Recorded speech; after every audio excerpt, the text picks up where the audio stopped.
मंडळी, राज्यातल्या लाडक्या बहिणींचे लाड आता हळूहळू बंद होऊ लागलेत का? हा आजचा सवाल आहे। ज्या लाडक्या बहिणींनी सरकारला सत्तेत बसवण्यात सिंहाचा वाटा उचलला, ती निवडणुकी आधीची लाडकी बहीण निवडणुकीनंतर अपात्र बहीण कशी झाली, असा सवाल करत विरोधकांनी सत्ताधाऱ्यांवर फैरी झाडायला सुरुवात केली आहे। खरं सांगायचं तर ज्या महिला योजनेला पात्र नव्हत्या, त्या बोगस लाभार्थींचा लाभ बंद करणं हा सरकारचा निर्णय योग्य आहे। पण प्रश्न आहे, जर त्या 80 लाख महिला अपात्र होत्या, तर मग त्यांना 1.5 वर्ष पैसे कोण देत होतं आणि का देत होतं? कोणत्या तपासणीनंतर देत होतं? आणि सगळ्यात महत्त्वाचा सवाल, आधी लाभार्थी ठरतो की आधी लाभ वाटला जातो? सरकार म्हणतं, आम्ही सुरुवातीपासून सांगितलं की सेल्फ सर्टिफिकेशनच्या आधारावर पैसे देऊ आणि नंतर पडताळणी करू। विरोधक म्हणतायत, पडताळणी न करता पैसे वाटणं म्हणजे निवडणुकीपूर्वी मतांचं राजकारण होतं, ही लाच होती आणि आता केलं तो विश्वासघात। मतदान होईपर्यंत सगळं ठीक होतं आणि मतदान संपल्यावर निकष आठवले का, हा विरोधकांचा सवाल आहे। योजनेचा जास्तीत जास्त लाभ देण्यासाठी निवडणुकीच्या आधी गावोगावी शिबिरं झाली, कार्यकर्ते घराघरात गेले, फॉर्म भरले, तुमच्या दारावर आले असतील कदाचित, अर्ज मंजूर झाले, खात्यात पैसे जमा झाले, तेव्हा कोणी विचारलं नाही की तुमचं उत्पन्न किती आहे, कोणी विचारलं नाही की घरात 4 चाकी आहे का, कोणी विचारलं नाही की आयकर भरता का। मग आता निकषांच्या आडून छाटणी सुरू झाली आहे का, हा सवाल विचारला जातो। आणि जर खरंच इतक्या मोठ्या प्रमाणात गैरव्यवहार झाला असेल, तर मग त्याला जबाबदार कोण आहे? 80 लाख महिला म्हणजे किती हजार कोटी रुपये गेले, आणि तेही बोगस लोकांना। मग या सगळ्याची वसुली सरकार करणार आहे का? सरकार म्हणते नाही, आम्ही फक्त पुरुषांची करू। मग सवाल आहे की यात दोषी ती यंत्रणा जी अर्ज मंजूर करते ती, कारण सामान्य महिला सरकारच्या पोर्टलवर जाऊन स्वतःची मंजुरी तर देत नव्हत्या। एका बाजूला सरकारचा दावा आहे की ई-केवायसी, उत्पन्न मर्यादा, सरकारी नोकरी, 4 चाकी वाहन, आयकर भरणारे, वयोमर्यादा अशा सगळ्या निकषांमुळे अनेक अर्जदार अपात्र ठरले। ती संख्या 80 लाखापेक्षा जास्त आहे। पण दुसरा प्रश्न अधिक गंभीर आणि धक्कादायक आहे। 14,000 पुरुष या योजनेचा लाभ घेत होते। सरकारी कर्मचारी लाखो याचा लाभ घेत होते। आयकरदाते लाभ घेत होते। 4 चाकी असलेले लाभ घेत होते। मग ही चूक कुणाची आहे? अर्ज करणाऱ्यांची की अधिकाऱ्यांची की संपूर्ण यंत्रणेची? यंत्रणा तेव्हा काय झोपा काढत होती का? निवडणुकीपूर्वी जास्तीत जास्त खात्यांमध्ये पैसे पोहोचवण्याची ती राजकीय खेळी होती का, हा सवाल आज केला जातोय। सामान्य माणूस आपल्या घामाचे पैसे सरकारच्या तिजोरीत जमा करतं, त्या तिजोरीतले हजारो कोटी रुपये चुकीच्या लाभार्थ्यांपर्यंत पोहोचले असतील तर त्याचा हिशेब कोण देणार आहे? आणखी एक सवाल, निवडणुकीच्या आधी फॉर्म भरून देण्यासाठी कार्यकर्त्यांची सेना तयार होती, आज केवायसी साठी मदत करायला ते लोक का दिसत नाहीयेत, हा सामान्य महिलांचा सवाल आहे। बहिणींच्या दारात जाऊन फोटो काढणारे नेते आता बहिणींच्या प्रश्नांना उत्तर देणार आहेत का, की आता त्यांचं काम संपलं? सवाल अनेक आहेत एका निर्णयाच्या नंतर, आणि त्या प्रत्येक प्रश्नाची चर्चा आज आपण करूया। राज्याच्या दृष्टीनं, नियोजनाच्या दृष्टीनं, सगळ्याच दृष्टीनं ही चर्चा अतिशय महत्त्वाची आहे। आणि म्हणूनच या चर्चेत सहभागी होण्यासाठी मान्यवर पाहुणे आपल्यासोबत आता जोडले गेलेले आहेत। आपल्यासोबत राष्ट्रवादी शरदचंद्र पवार पक्षाच्या महिला प्रदेशाध्यक्ष रोहिणी खडसे आहेत। रोहिणीताई, स्वागत आहे तुमचं।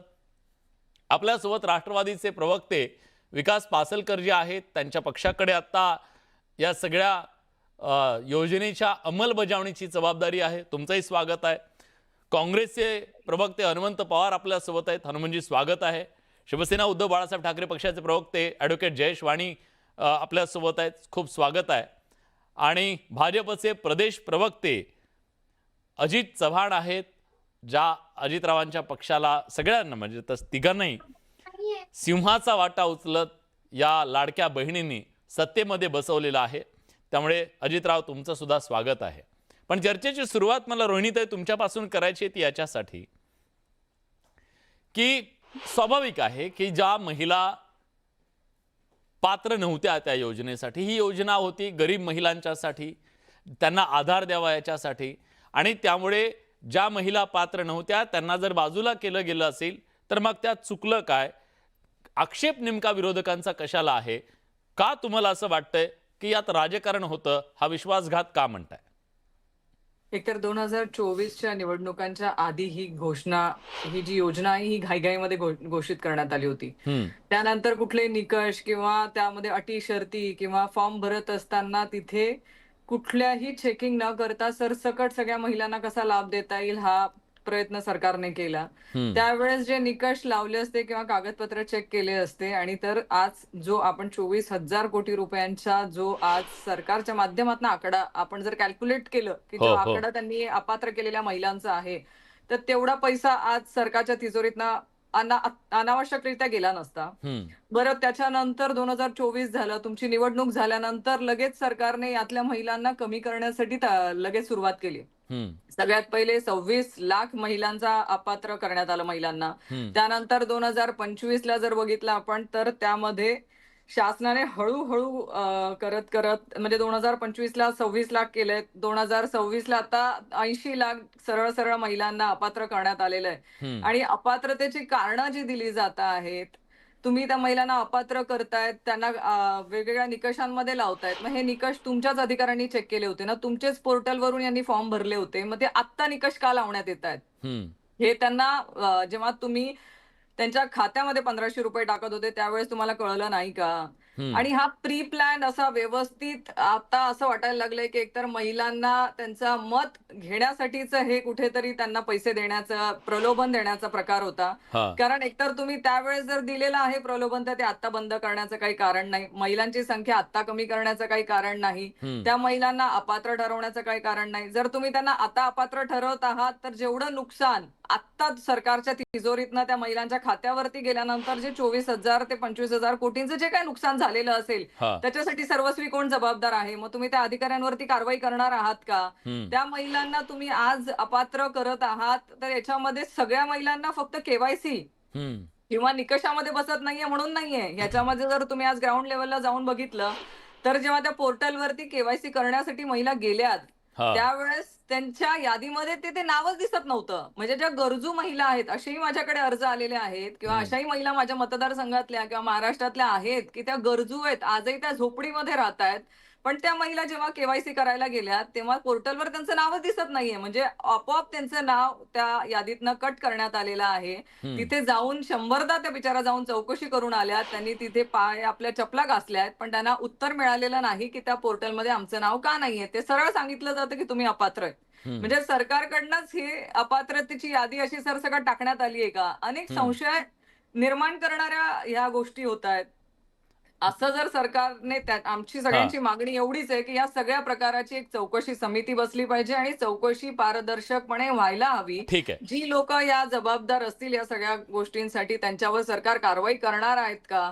की नेहमीप्रमाणे आपण केलेली चूक आहे म्हणून पाठीशी घालावं हीच वृत्ती असणार जबाबदार आहे? जबाबदार जबाबदार कोण म्हणजे आणि त्या जबाबदार असणाऱ्यावर कारवाई केली जाणार का? अजितराव, येतो तुमच्याकडेच यावं लागेल आणि नंतर विकासजी दुसऱ्या राऊंडला मी तुमच्याकडे येतो. त्याच्या आधी मला ऐकू द्या एकदा की अजितराव नेमकं काय म्हणतायत.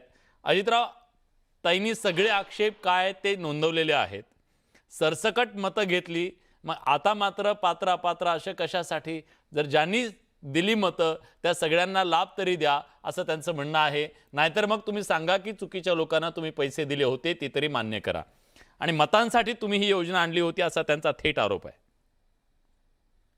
अजिबात नाही. रोहिणीताईं सकट आमच्या राज्यामधल्या सर्वच भगिनी आमच्या लाडक्या आहेत आणि बहिणींचं संरक्षण करणं, त्यांचं सक्षमीकरण करणं म्हणजे आजच्या काळात तर बहिणींच्या या सक्षमीकरणाला माननीय पंतप्रधान नरेंद्र मोदीजींच्या नेतृत्वातनं इतकी मोठ्या प्रमाणावरती बळकटी मिळालेली आहे. कारण नुसत्याच आम्ही लाडक्या बहिणी नाही तर लखपती दिदींची आमची योजना आहे. याच्यामध्ये ताई थोडंसं कसं झालंय की विरोधकांना या योजनेचा मोठा फटका बसल्यामुळं याच्या बाबतीमध्ये विलासरावजी खूप मोठ्या प्रमाणावरती खोट्या पद्धतीनं अनेक लोक चर्चा करतात, सोशल मीडियावरती अफवा पसरवतात. आपल्या खरं माध्यमातून सांगा, तुम्ही खरंच सांगणार मला मी माहिती पुन्हा आहे. एकदा सांगतो. काल माननीय मुख्यमंत्र्यांनी एका खासगी चॅनलच्या कार्यक्रमामध्ये सुतोवाच करत असताना त्याच्यावरती अतिशय सविस्तर आणि गंभीर भाष्य केलेलं ते आपण सगळ्यांनी ऐकलं तर याच्यातले सगळे गैरसमज दूर होतील. मुद्दा क्रमांक 1 बर की इतके दिवस का लावले? तर आमच्या ज्या भगिनी आहेत, ज्या खऱ्याखुऱ्या याला पात्र आहेत, 15 ते 18 महिने सातत्यानं आम्ही याला मुदतवाढ देत गेलो, कारण आम्हाला कुठल्याही पद्धतीनं आमच्या ज्या पात्र भगिनी आहेत त्यांचं नुकसान होऊ नये असं वाटत होतं. त्यामुळे केवायसी मुळे ज्यांची अडचण आहे आणि ज्या पात्र आहेत त्या आमच्या भगिनींनी घाबरण्यात. आधी पात्र करून नंतर त्यांना लाभ दिला असता तर जमलं दुसरा नसतं. महत्वाचा मुद्दा आपण असं विचारलं की सरसकट कसं काय, तर त्यावेळेला सुद्धा बेसिक काही निकष होते. त्यातनं जे लोक याच्याकरता पात्र नाही त्यांना बाजूला करण्यात आलं. आणि एक गोष्ट लक्षात घेतली पाहिजे की या सगळ्या विषयामध्ये सातत्यानं अनेकदा संधी देण्यात आली केवायसीची. ती काय एका याच्यात झालं फटक्यात बंद केलं असं नाहीये. 15 ते 18 महिने हा खूप मोठा कालावधी आहे. आमच्या एकाही भगिनीकडून या पैशांची वसुली केली जाणार नाही, कारण याच्यामध्ये आमच्या गरजवंत भगिनींनी ज्यांनी अर्ज केले. का नाही करणार? एक मिनिट अजितराव, हे मान्य नाहीये, हे मान्य नाहीये. तुमची राजकीय मजबुरी असू शकते, पण हे कसं मान्य करायचं? ज्यांच्याकडे आयकर आहे, जे सरकारी कर्मचारी असलेल्यांनी जर पैसे घेतलेले असतील त्यांचे पैसे तुम्ही वसूल नाही करणार का? द्यायचे आम्ही त्याच्यासाठी पैसे? एक मिनिट विलासरावजी, आपण प्रश्नाचं उत्तर ऐकलं पाहिजे. माझी विनंती अशी आहे की आज काय आहे, या विषयामध्ये आमच्या लाडक्या बहिणींनीच विरोधकांना सपाशेट केलेला असल्यामुळं आमचे विरोधक एकदम शेड्डू ठोकून या विषयावर. विरोधक सोडावं, माझ्या प्रश्नाचं उत्तर द्या. नाही, याच्यामध्ये मी आपल्याला नम्रपणे सांगतो की आमचे प्रवीण दरेकर साहेबांनी एक योजना केली, अशा अनेक नेत्यांनी आमच्या योजना केली की हे जे 1500 रुपये आमच्या दिदींना मिळणार आहेत, या 1500 रुपयांच्या निमित्तानं 1 लाख, 1.25 लाख, 1.5 लाखापर्यंत कर्जाची योजना लखपती दिदीच्या माध्यमातून करण्यात आली. तो मुद्दा वेगळा आहे. मी प्रश्न काय विचारला अजितराव, ज्या लोकांनी ज्या महिलांनी सरकारी कर्मचारी असताना 5 लाख, ज्या महिला आहेत ना, सरकारचे एवढे लाखो रुपये घ्यायचे, पगार घ्यायचे, आणि त्यांनी जर बोगसरित्या पैसे लाटले असतील, तुम्ही म्हणताय ते अपात्र आहेत, का त्यांच्याकडून वसुली केली जात नाही? करायला पाहिजे की प्रश्नामध्येच विलासरावजी, आपल्या प्रश्नामध्येच उत्तर आहे. उत्तर असं आहे की जे सरकारी नोकर आहेत, ज्यांच्याकडे 4 चाकी गाडी आहे आणि जे इन्कम टॅक्स भरतात आणि जे पात्र नाहीयेत, म्हणजे त्यांना तुम्ही जे प्रश्न विचारले आणि तुम्ही मला जो प्रश्न विचारला त्याचं उत्तर विलास बडे आपण स्वतः दिलेलं आहे की हे असे सगळे लोक आहेत आणि त्यांची संख्या जी आहे ती मोठी आहे.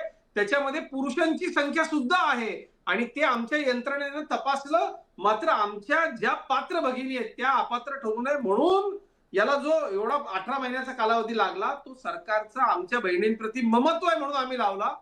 ज्यांनी पात्रता नसताना या योजनेचा लाभ घेतलेला आहे त्यांच्यावरती निश्चित कारवाई होईल आणि त्या पुरुषांकडून आणि बाकी इतर सगळ्या लोकांकडून, ज्या आमच्या भगिनी टॅक्स पेअर आहे, ज्यांच्याकडे 4 चाकी आहे, त्यांच्याकडून तर वसूल होईलच.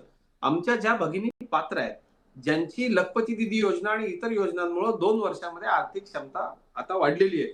केवायसी याच्यामध्ये सातत्यानं करायची, आपण एक लक्षात घ्या. केवायसी का करायची आहे, तर या केवायसीच्या माध्यमातून कुठल्याही पद्धतीनं ठीक आहे, जे लोक अपात्र आहेत, मला तुमचा मुद्दा कळला, पण एका गोष्टीसाठी मी तुमच्या सोबत आहे अजितराव, मी तुमच्या सोबत एका गोष्टीसाठी आहे.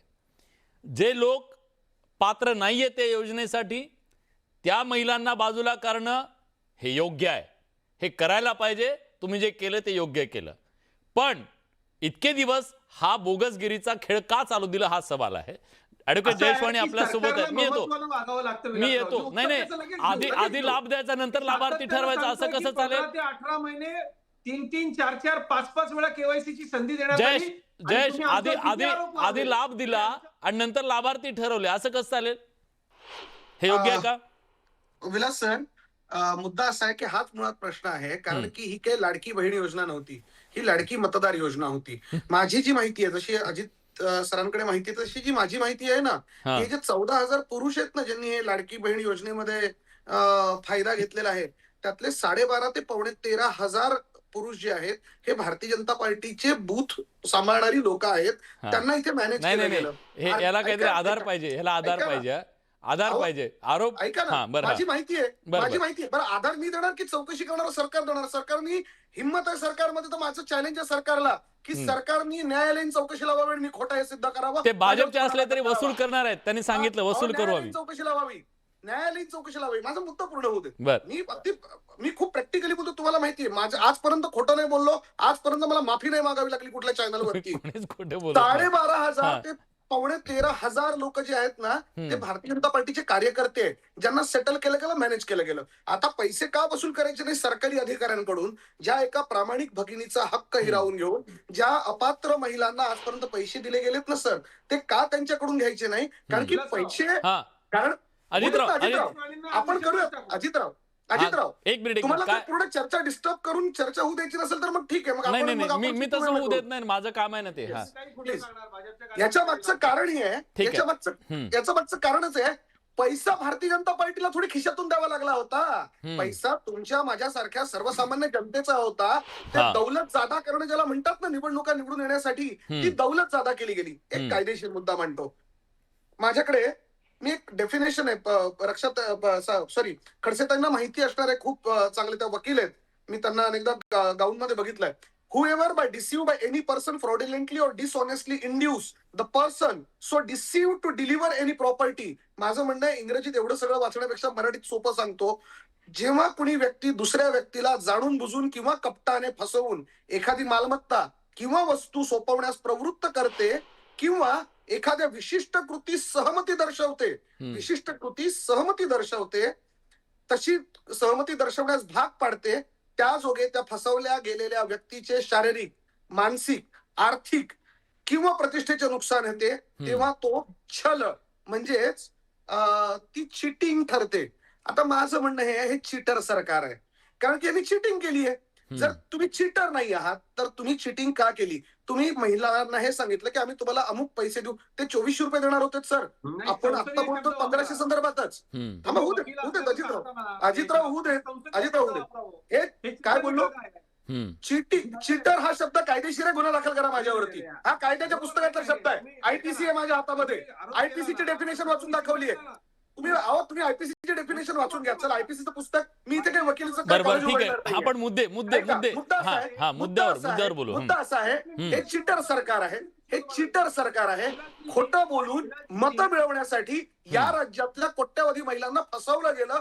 ही निव्वळ आणि शुद्ध फसवणूक आहे. ठीक आहे. एक सोपा प्रश्न विचारतो, विलाजी, मी प्रश्न विचारतो आणि थांबतो. एक सोपा प्रश्न, विरोधक म्हणून माझा अधिकार आहे. माझं असं म्हणणं आहे की जर उद्या कुणी म्हटलं की मला उद्या जर कोणी असं म्हटलं की चंद्रावरती मी तुम्हाला चंद्रावरती प्लॉट देतो 100 रुपये स्क्वेअर फुटानी आणि 100 रुपये घेतले, तर चंद्रावरचा प्लॉट देता येतो का? नाही देता येत ना. ती कोणाची मालकी नाहीये ना, ती आहे निव्वळ शुद्ध फसवणूक. जे देता येत नव्हतं ते देऊन सुद्धा लोकांना जे फसवलं गेलं आणि त्या बदल्यात मतदान घेतलं गेलं, ही निव्वळ फसवणूक आहे.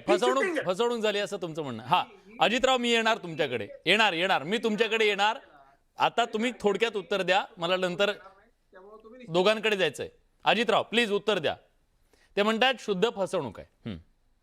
नाही, मुळात मुद्दा असा आहे की ज्या पद्धतीनं, ज्या वकिली थाटात त्यांनी मुद्दे मांडले, मला त्यांना इतकंच सांगायचंय, भारतीय जनता पक्षावरती नाव घेऊन त्यांनी आरोप केला. जर त्यांच्याकडे पुरावा असेल तर तो त्यांनी इथं द्यावा, नाही तर माफी मागावी. आणि मी खोटा असल्याचा तुमच्यावरती आहे. तुम्हाला कायदाच कळत नाही, प्रॉब्लेम आहे. तुम्ही सरकारमध्ये कसे गेला त्याच आश्चर्य वाटतं.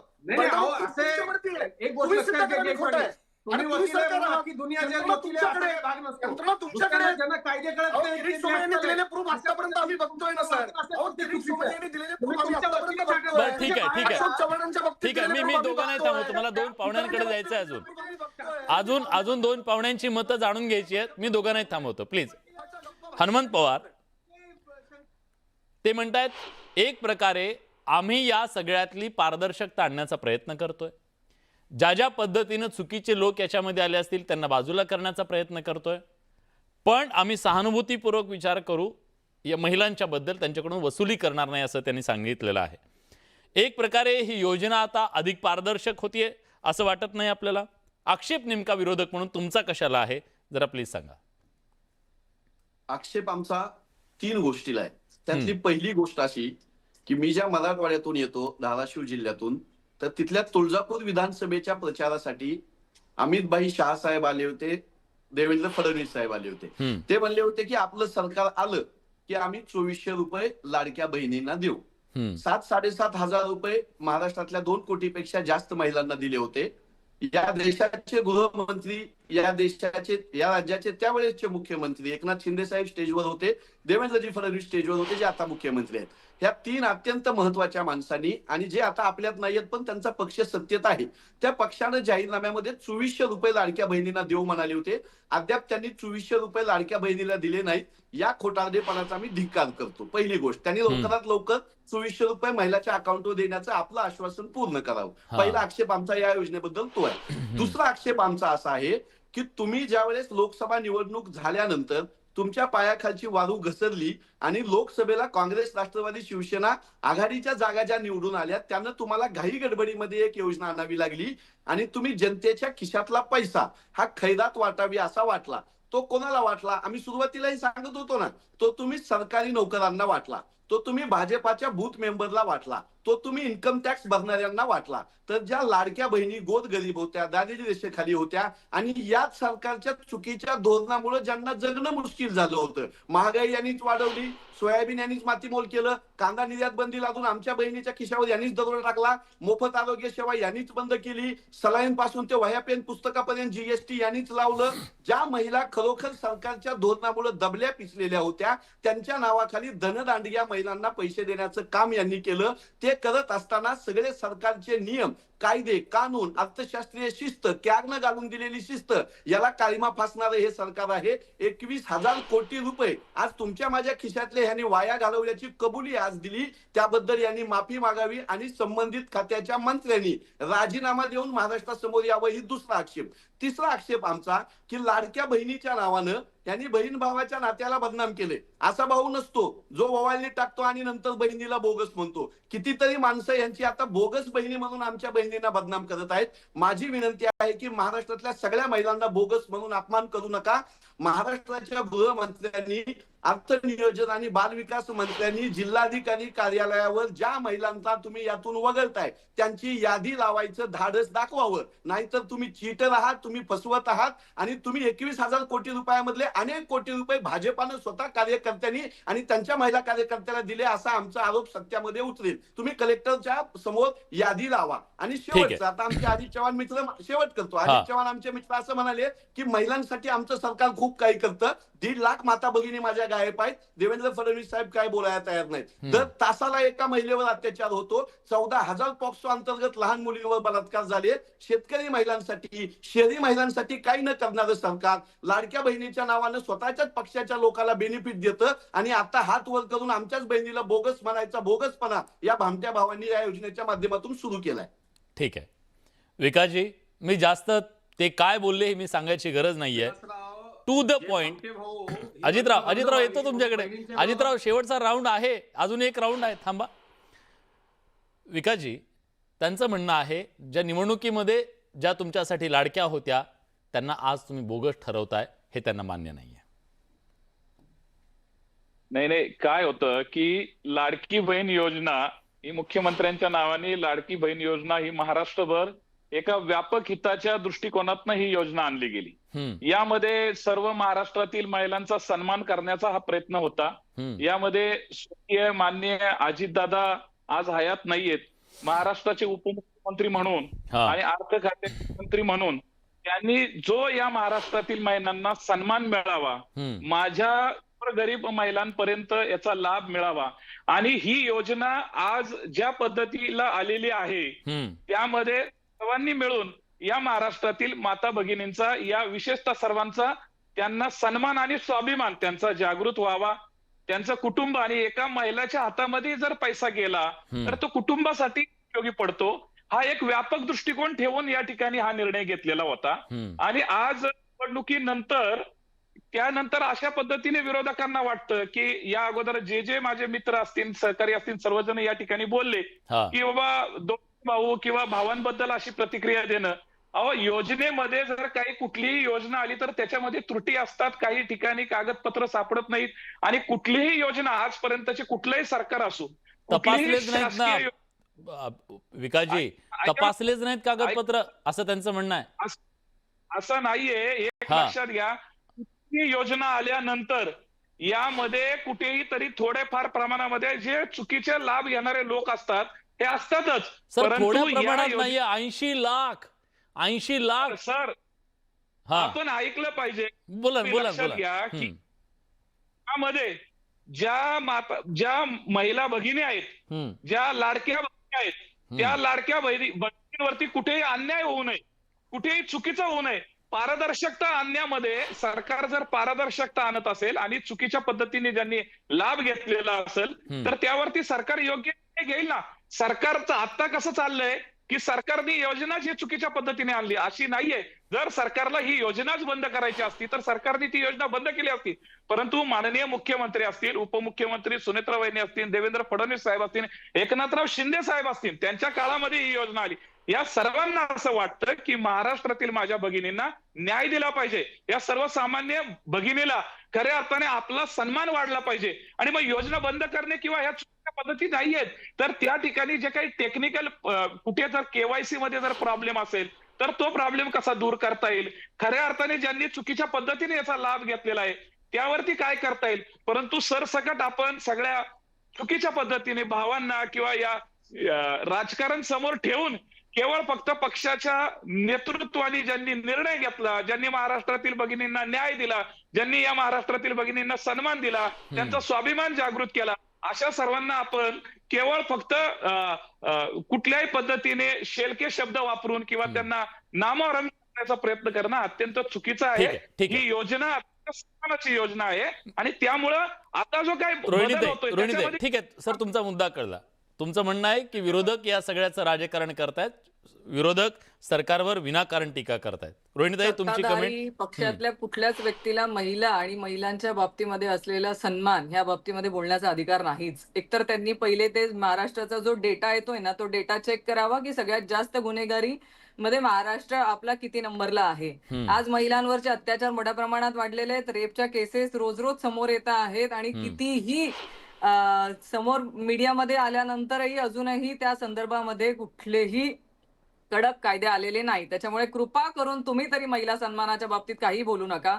आणि ही जी चर्चा आहे या चर्चेमधला प्रमुख मुद्दा हाच आहे की ज्या 80 लाख माता भगिनींना तुम्ही तुमच्या सरकारने अपात्र ठरवलेलं आहे त्या माता भगिनींवरती जे जवळजवळ 24,000 कोटी रुपये आपण सरकारच्या तिजोरीतनं त्यांना दिले गेलेले आहेत, त्या 24,000 कोटी रुपयांची जबाबदारी आता कोण घेणार आहे? त्या माता भगिनींकडनं तर आम्ही तुम्हाला वसूल करू देणार नाही. मग तुम्ही जी यंत्रणा राबवत होती याच्यामध्ये तर ती यंत्रणाला तुम्ही जबाबदार धरून त्यांच्यावर कारवाई करणार आहात का? तुम्ही सरकारमधले मंत्री त्याला जबाबदार धरून तुमच्या स्वतःच्या खिशातनं तो पैसा देणार आहात का? कारण हा पैसा आमच्या सगळ्यांच्या टॅक्स पे मधून गेलेला आहे. तुम्ही टू द पॉइंट विचारलंय, मी टू द पॉइंटच विचारतो. अजितराव उत्तर द्या. जबाबदारी कुणाची? हजारो कोटी रुपये जे बोगस यांच्यावरती गेले त्याची जबाबदारी कुणाची?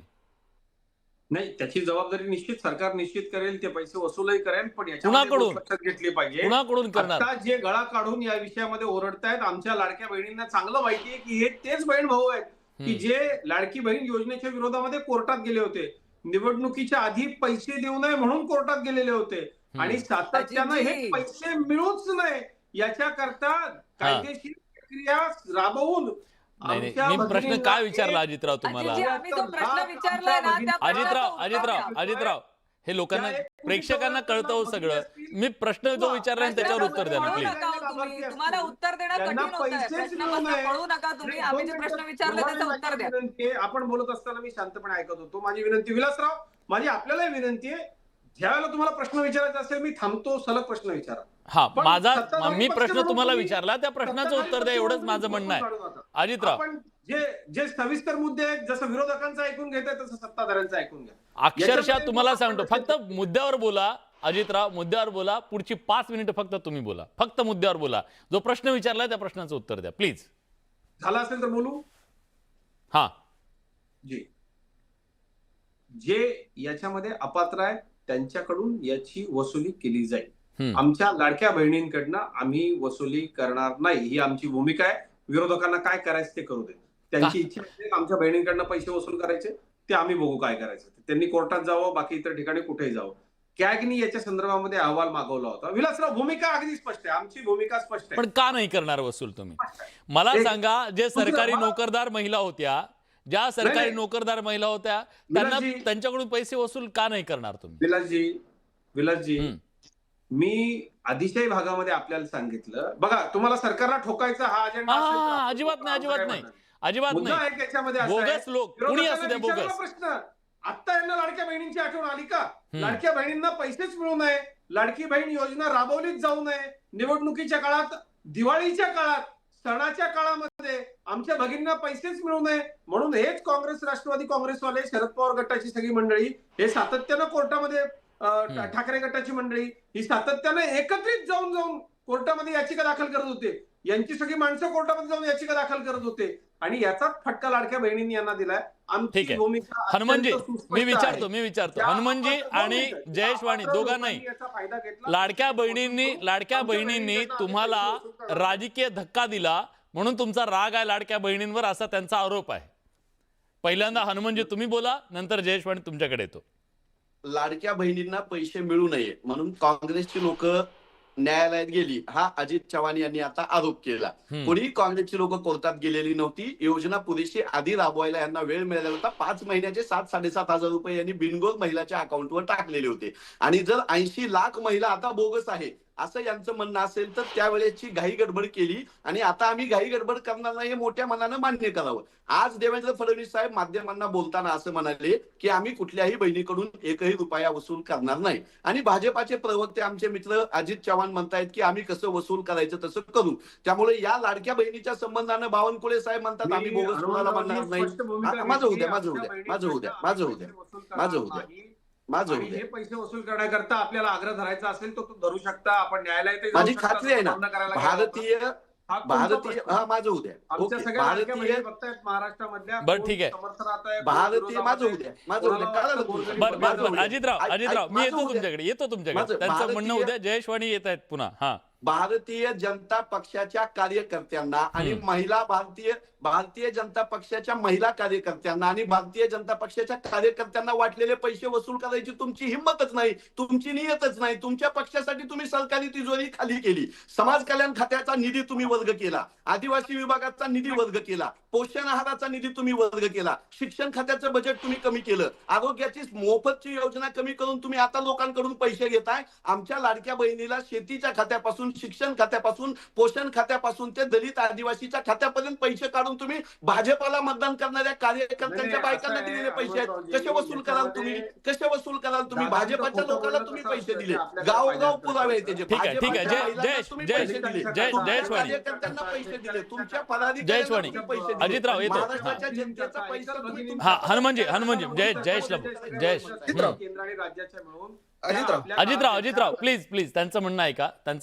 नाही ते बाकी ज्ञान जे असतं ना इतरांनी ऐकून घ्यायचं ते आमच्या वेळेस असतं सर. ते बोलत राहणार मात्र मध्ये, हा नियम आहे. ते भाजपवाले आहेत ना, त्यांना सगळं माफ आहे. ऐका अजितराव, माझी विनंती आहे आपल्याला नम्र, आम्ही विरोधक आहोत म्हणून.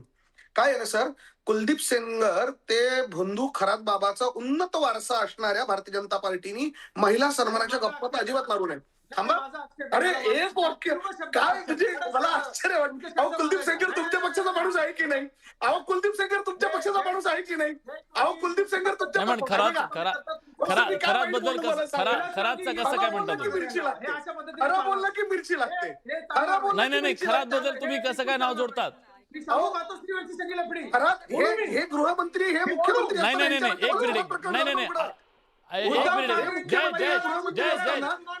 जयेश ही चर्चा बियड होता कामा नये. गृहमंत्री म्हणून यांची जबाबदारी नाहीये का खरं प्रकरणात? नाही जयेश हे मान्य नाहीये. आपण मुद्द्यावरून भरकटतोय. चर्चा मुद्द्यावरून भरकटता कामा नये. मी सगळ्यांना थांबवतो. मी आवाज बंद केला तर योग्य होणार नाही. मी सगळ्यांचा आवाज बंद करतो, तिघांचा आवाज बंद करतोय. थोडं शांत व्हा, मी येतो तुमच्याकडे. तिघही शांत व्हा, मी येतो तुमच्याकडे. विकासजी, एक गोष्ट लक्षात आली की अशा प्रकारे घाई गडबडीत योजना राबवली तर त्याचा दुरुपयोग करणारे लोक खूप आहेत आपल्याकडे. तुम्हाला माहिती आहे की गाडी जर समजा उलटली एखादी तर त्या गाडीतला माल कसा ओढायचा याच्यासाठी लोक धावून गेलेले असतात. कदाचित कमी वेळा असं होतं की वाचवायला लोक जातात. म्हणजे चुकीच्या अपप्रवृत्ती ज्या आहेत समाजातल्या त्या अशा वेळी संधी म्हणून बघत असतात. या सगळ्यातून धडा काय घेतलाय सरकारनं? नाही, सरकारने धडा घेतलाय म्हणून तर सरकार या पद्धतीने आता जे निकष लावतायत त्याच्यामधून ज्यांनी चुकीच्या पद्धतीने ज्या पद्धतीने लाभ मिळवण्याचा प्रयत्न केलेला आहे आणि अपात्र असताना सुद्धा पात्र होऊन त्याच्यामधून संधी घेतलेली आहे. म्हणून सरकार आता आपल्या पातळीवरती ज्यांनी चुकीच्या पद्धतीने घेतलेल्या त्यांना अपात्र ठरवत पात्र लोक, पात्र लाभार्थी याच्यापासून वंचित राहू नये.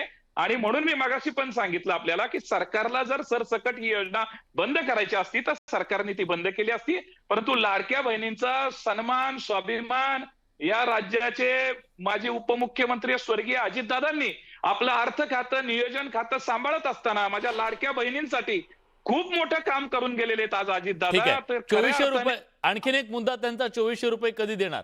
जय जय नाही नाही, फक्त 15 हा, सेकंद जय फक्त जय 15 जय सेकंद. जय माझा फक्त मुद्दा एवढाच आहे हा. मुद्दा एवढाच आहे की निकष आधी लावायचे असतात, योजना नंतर आणायची असतात. हे बेसिक नॉलेज आहे, ही बेसिक गोष्ट आहे. माझं म्हणणं आहे, हे जे तुम्हाला आत्ता कळतं आहे, शेतकऱ्यांच्या बाबतीत तुम्ही अजून कर्जमाफी देत नाही, तुम्ही निकषांच्या मोठ्या मोठ्या पत्रिका काढतायत. आज अजून तुम्ही फक्त आदेश दिलेत की निकष काय असतील हे ठरवा. शेतकऱ्यांना ज्यावेळेस पैसे द्यायची परत वेळ आली तेव्हा तुम्ही निकष ठरवणार, आणि जेव्हा मतदार सिक्युअर करायची वेळ आली, मतदारांना पैसे वाटायची वेळ आली, त्यावेळेस तुम्ही बिना निकषाचे पैसे वाटले. म्हणून मी म्हटलंय सरकार चीटर आहे. अजितराव, त्यांचं म्हणणं आधी शेतकऱ्यांची कर्जमाफी करून टाका, निकष नंतर बघू. असं आहे की एकूण 12,000 रुपये शेतकऱ्यांना कृषी सन्मान योजना राज्य आणि केंद्राची मिळून मिळत आहे. माझ्या शेतकरी राजाला कशाची गरज होती हो, एक लक्षात घ्या. यांच्या काळामध्ये, काँग्रेसच्या काळामध्ये ज्या चारा छावण्या, कर्जमाफीचा ज्या चारा शेतकरी सन्मान छावण्या योजना गेली 8 आणि वर्ष जे झाली पाणी सुरू आहे. टंचाईचा नवीन सामना काहीतरी करत सांगा. होते, टँकर अहो, नवीन सांगा ना. या काळामध्ये एकच चालत होते. अजितराव, आमच्या जलयुक्त तुमच्याकडून शिवार चांगल्या योजना, मुद्द्यांची अपेक्षा आहे. यापेक्षा गाळयुक्त शिवार आणि अहो, तुम्ही गाळयुक्त इतर घर लोकांसारखे या बोलताय योजनेमुळं तुमच्या. आज महाराष्ट्रामधली काय परिस्थिती आहे उन्हाळ्यामध्ये, भर उन्हाळ्यामध्ये अजितराव, अतिशय चांगली निकष परिस्थिती. न लावता सरसकट ज्या कर्जमाफी देणार पद्धतीनं का? शेतकऱ्यांच्या कर्जमाफीचा प्रश्न शेतकऱ्यांना असेल, सरसकट कर्जमाफी शेतकऱ्यांची निकष न लावता कर्जमाफी देणार 100% का? होणार आहे. ठीक आहे, जय शिवाणीजी, माझा ती वेळ कर्जमाफी संपलाय. माझा जरी वेळ झाली- संपलाय. अजितराव, तुम्ही सत्ताधारी आहात, तुम्हाला एका गोष्टीचं वाईट वाटू शकतं, पण वाईट वाटून देऊ नका. पुन्हा योजना या राज्यातल्या सामान्य माणसानं कर रूपी दिलेला पैसा, एक एक रुपया त्याचा सदुपयोग झाला पाहिजे. 80 लाख बोगस लोक जर या पैशाचा अपव्यय करणार असतील, ते पैसे जर घेणार असतील, तर हे थांबलं पाहिजे. एखाद्या योजनेमध्ये 80 लाख लोक बोगस असू शकतात, हे महाराष्ट्राच्या साठी चांगलं नाहीये. या पुढच्या काळामध्ये योजना राबवत असताना अशा प्रकारची बोगसगिरी कोणी करता कामा नये, याची काळजी घेणं नियोजन म्हणून सरकारची जबाबदारी आहे. ती ढकलता येणार नाहीये. सरकार कुणाचंही असू द्या, पण अशा प्रकारे सरकारी तिजोरीतला हजारो कोटी रुपये बोगसरित्या कोणी घेता कामा नये. ही मात्र तितकीच गोष्ट चांगली नाहीये. आणि म्हणूनच तुम्ही जे काम केलं बोगसगिरी शोधण्याचं, त्याच्याबद्दल तुमचं कौतुक केलंय, तुमचं अभिनंदन केलंय. पण ज्यांनी चुकीच्या पद्धतीनं सरकारी नोकर असताना सुद्धा पैसे घेतले असतील, त्यांचे पैसे वसूल करायची हिंमत पण दाखवली पाहिजे. भलेही नाराज झाले हरकत नाही, पण ती दाखवली पाहिजे. जशी तुमची भूमिका आम्ही त्यांना हात लावणार नाही, घेणार नाही, तसं सामान्य नागरिक म्हणून, पत्रकार म्हणून माझं म्हणणं आहे की ह्या चुकीच्या लोकांनी ज्यांनी पैसे घेतले त्यांचे पैसे परत घेतले पाहिजे. पण ठीक आहे, प्रत्येकाचं आपलं मत आहे, आपली भूमिका आहे. पण या चर्चेमध्ये आपण आलात, आपली भूमिका मांडली, त्याबद्दल सगळ्यांचे मनापासून आभार. बडे मुद्द्याच्या आजच्या चर्चेत थांबत असताना प्रेक्षकांचा कौल काय आहे तो एकदा जाणून घेऊया. बघा प्रेक्षक काय म्हणाले. लाडक्या बहिणींचे लाड आता हळूहळू कमी होऊ लागलेले आहेत का, कमी झालेत का? 94% प्रेक्षक म्हणतात होय, 6% प्रेक्षक असं नाही म्हणतायत. पण ज्या खऱ्या गरजवंत आहेत, गरजू आहेत, त्यांच्यापर्यंत ही योजना गेली पाहिजे. 1500 नाही, 2400 करा, हरकत नाही, 3000 करा. कारण त्या गरजूंचं उत्थान होणं, त्या महिलांचं, हे काळाची गरज आहे. त्याच्याबद्दल दुमत नाही, पण बोगसगिरी पूर्णपणे थांबली पाहिजे, यात दुमत नाही.